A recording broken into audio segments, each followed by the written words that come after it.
நான் நாக்வியில் இருக்கிறேன். இது ஹூக்ளி ஆற்றின் கரையோரத்தில் அமைந்துள்ள ஒரு சிறிய நகரம் மற்றும் ஒரு விதான்சபா கன்ஸ்டிச்சுவன்சி ஆகும். இப்பொழுது நான் இருக்கும் இந்த இடமா நிச்சயமாக ஒரு இனிப்பு கடை என்றால் இந்த இடத்திற்கு மிகவும் மிகவும் தனித்துவமான ஒன்றை நான் உங்களுக்கு காட்ட விரும்புகிறேன். அதுதான் இந்த தஹி. மிரின்மாய் உங்களுக்கு காட்ட முடிந்தால் இது லால் டோய் மற்றும் இது நாக்ட்விக்கு தனித்துவமானது. யஹீ பர் பன்தா ஹை, இது இங்கு தான் தயாரிக்கப்படுகிறது. நான் ஒன்றை எடுத்து உங்களுக்கு காட்ட விரும்புகிறேன். வங்காளத்தின் மற்ற இடங்களிலும் நிச்சயமாக இந்தியாவின் மற்ற இடங்களிலும் நமக்கு கிடைக்கும் மீட்டா தஹியிலிருந்து இது மிகவும் வித்தியாசமானது. தாதா, உங்கள் பேர் என்ன? சங்கிராம் கோஷ். சொல்லுங்க, இது எப்படி சிவப்பா மாறியது? இது முழுவதும் பாலும் சர்க்கரையும் கொண்டு தயாரிக்கப்படுகிறது. பாலை காய்ச்சி இது செய்யப்படுகிறது. ஆம், மேலும் இந்த நேரத்தை கொண்டு வர எவ்வளவு நேரம் காய்ச்ச வேண்டி இருக்கிறது? 7-8 மணி நேரம் ஆகும். காலை 4 மணி வரை நடக்கிறது மற்றும் இரவு 11 மணிக்கு இறக்குகிறோம். அப்புறமா இந்த டெக்ஸ்சர் வருது. ஆமாம். ஸோ நம்ம என்ன பண்ண முயற்சி பண்ண போகிறோம்னா, நாம் இந்த ஊரை சுற்றி போய் இந்த எலெக்ஷனில் யார் முன்னிலையில் இருக்காங்க, இந்த இடத்தோட முக்கிய பிரச்சனைகள் என்னன்னு தெரிஞ்சுக்க போகிறோம். பாருங்க, லக்கி பண்டார் ஏக்தம் பிரயோஜனம் இல்லாதது. லக்கி பண்டார் ஏக்தம் பிரயோஜனம் இல்லாதது. இல்லை, மனுஷங்களை இன்னும் பிரயோஜனம் இல்லாதவங்கள ஆக்கிடுச்சு. பிரயோஜனம் இல்லாத 2000 டாக்கா. அந்த ஃபோனை பாருங்க. அவங்களோட மென்டாலிட்டி என்னன்னா, 2000 டாக்கா கொடுத்தா ஃபோன் பில்லை கட்ட முடியும்னு. பொண்ணுங்க வீட்டில் உட்காந்துட்டு யூடியூப் பார்க்க முடியும். ஸோ இந்த விஷயம் இது சரியில்லை. ஒரு உத்தியோகம் தான் தேவை. ஆமாம், இதுதான் உத்தியோகம். ஒரு உத்தியோகம் பார்க்குறீங்க தானே, எங்கள் வேலை இல்லாதவங்களோட நிலைமை என்னன்னு. ஒரு உத்தியோகம் கூட இல்லை.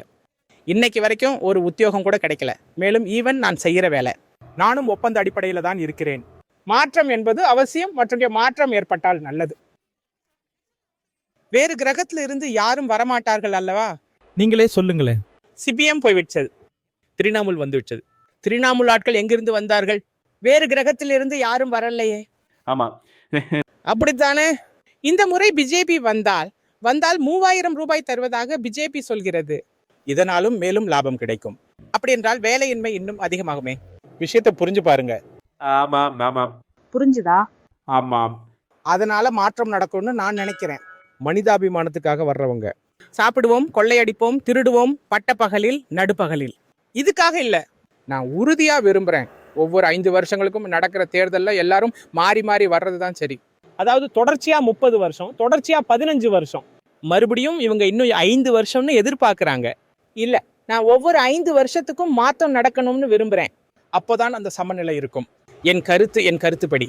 இந்த சமநிலை ஏன் முக்கியம்னு நீங்கள் நினைக்கிறீங்க? இந்த சமநிலை ஏன் அவசியம்? இது ரொம்ப அதிகமாகிடுச்சுன்னா 5 வருடங்கள், முதலில் 5 வருடங்கள் நன்றாக வேலை செய்வாங்க. அதுக்கு பிறகு இது என்னுடைய சொத்து, எங்கள் அப்பாவின் சொத்து என்று நினைக்கிறார்கள். என்ன விருப்பமோ அதை செய்வேன். அப்பொழுது பொதுமக்களை மறந்து விடுகிறார்கள்.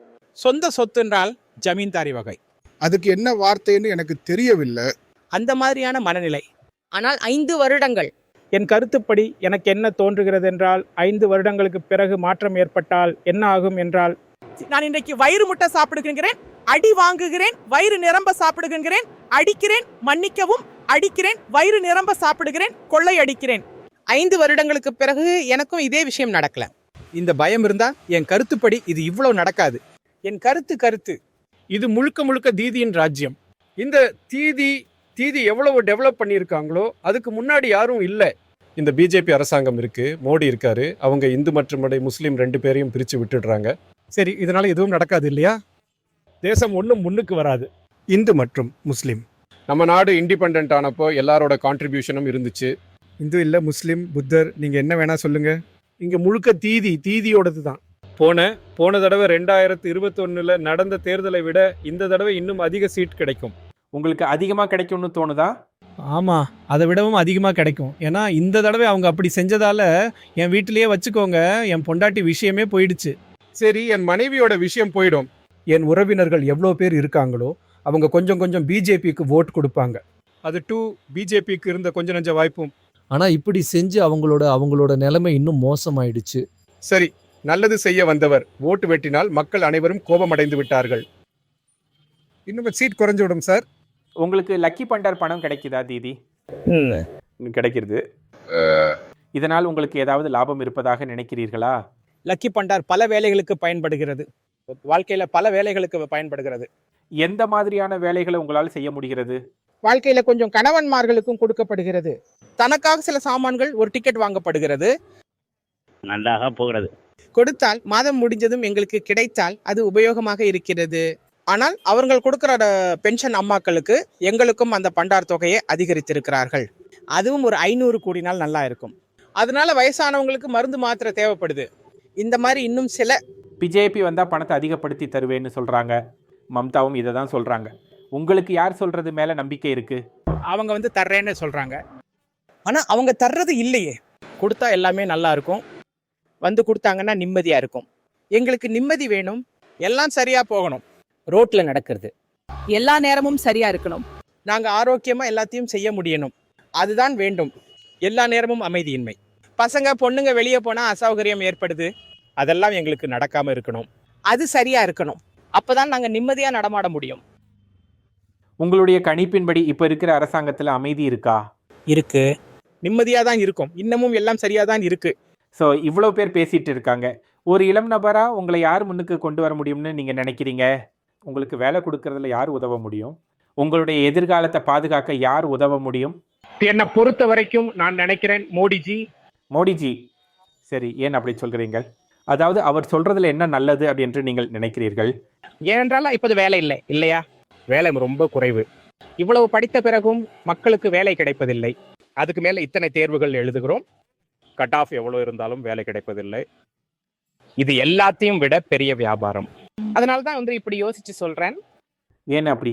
அதாவது மம்தாவால் செய்ய முடியாததை அவர்கள் சரி செய்வார்கள் என்று நீங்கள் நினைக்கிறீங்களா?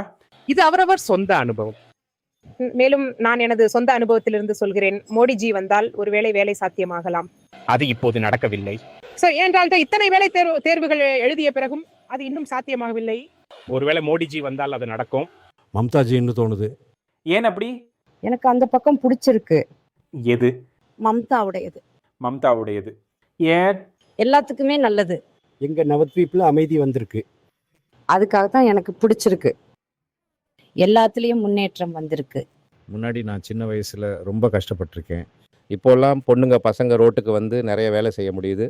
இன்னும் நிறைய விஷயங்கள் இருக்கு. அதனால எனக்கு இது பிடிச்சிருக்கு. உங்களுக்கு லக்ஷ்மி பண்டார் கிடைக்குதா? ஆமாம். அப்போ அந்த பணத்தை என்ன பண்றீங்க? நீங்க என்ன சம்பாதிக்கிறீங்க? என்ன சம்பாதிப்பேன்? வீட்டு வேலைகள், பிசினஸ் வேலைகள், பையன் பொண்ணோட டியூஷன் வேலைகள், நிறைய வேலைகளுக்கு பயன்படுது. பிஜேபி என்ன சொல்லுதுன்னா, டிஎம்சி வெறும் பணம் தான் கொடுக்குது, வேலை கொடுக்கறது இல்லை. சொல்றவங்க சொல்லிக்கிட்டு தான் இருப்பாங்க. எங்க ஏரியாவில் 5 வகை நடந்துட்டு இருக்குன்னாலும் அது டிஎம்சியோடது தான் நடந்துட்டு இருக்கு. அவங்களோட மட்டும்தான் வலுவா இருக்கு. அது நடக்கலாம். அவங்க வந்துடுவாங்க. உங்களை பொறுத்த வரைக்கும் டிஎம்சி சரியா செஞ்ச விஷயம் என்ன? டிஎம்சி என்ன செஞ்சிருக்குன்னு பாருங்க. இது தெளிவான விஷயம். டிஎம்சி இங்க ஓட்ல முன்னாடி இருக்கு. லக்ஷ்மி பண்டார் முக்கிய பிரச்சனை, இளம் தோழர்கள். இந்த 2 பிரச்சனைகள் தான் முக்கியம்.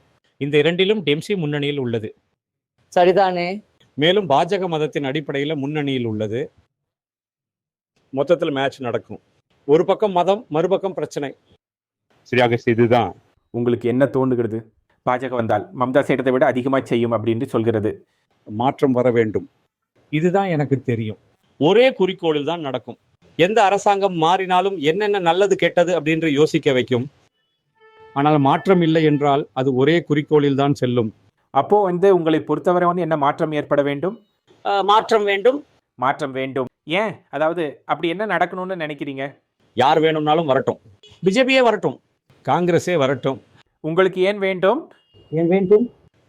வேலை இல்லாத இளைஞர்கள், இளம் பெண்களுக்கு வேலை கிடைக்கவில்லை. அதனால வேலை இல்லாதவர்கள் மிகவும் கஷ்டப்படுகிறார்கள். மற்ற நாடுகளுக்கு சென்று விட்டார்கள். மேற்கு வங்கத்தில் எந்த தொழிலும் வர்த்தகமும் எதுவும் இல்லை. வெறும் லக்ஷ்மி பண்டாரை வச்சுதான் ஓடிக்கொண்டிருக்கிறது. ஆனால் ஆண்களுக்கான வேலை தோசை தேவை. வேலை, தொழில் இதெல்லாம் அவசியம். இந்த முறை சண்டை மிகவும் கடுமையாக இருக்கும் என்று எனக்கு தோன்றுகிறது. இப்போ சண்டை பயங்கரமாக இருக்கும்னு எனக்கு தோணுது. அதனால அக்கௌண்ட்ல எவ்வளவு பணம் கொடுக்குறாங்கங்கிறது பெரிய விஷயம் இல்லை. மிகப்பெரிய விஷயம் என்னன்னா, கவர்மெண்ட்டுக்கு ஒரு குட் ஆம்பியன்ஸ், குட் இன்ஃப்ராஸ்ட்ரக்சர் இருந்தால் நாம் எல்லாரும் நல்லா இருப்போம். இங்கே நபாத்வீப்பில் கலவையான கருத்துக்கள் உள்ளன. 2 விஷயங்கள் ஆதிக்கம் செலுத்துவதாக தெரிகிறது. ஒன்று மம்தாவினுடைய நலத்திட்டங்கள், மற்றொன்று இந்த துருவமுனைப்பு குறித்த முழு விவாதம். முடிவுகள் மே மாதம் 4ஆம் தேதி